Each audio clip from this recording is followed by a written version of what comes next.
അപ്പൊ ജലമാണ് ബാഷ്പീകരണ ലീനതാപം ഏറ്റവും കൂടിയ ദ്രാവകം. ഇനി ബുള്ളറ്റ് പ്രൂഫ് വസ്ത്രങ്ങൾ നിർമ്മിക്കുന്നതിന് ഏത് വസ്തുവാണ് ഉപയോഗിക്കുന്നത്?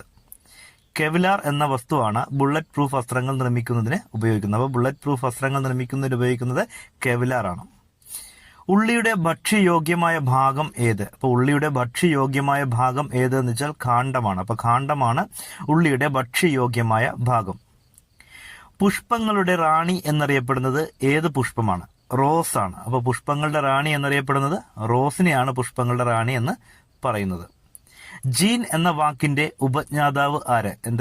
ജീൻ എന്ന വാക്കിന്റെ ഉപജ്ഞാതാവ് വില്യം ജൊഹാൻസൺ ആണ് ജീൻ എന്ന വാക്കിന്റെ ഉപജ്ഞാതാവ്.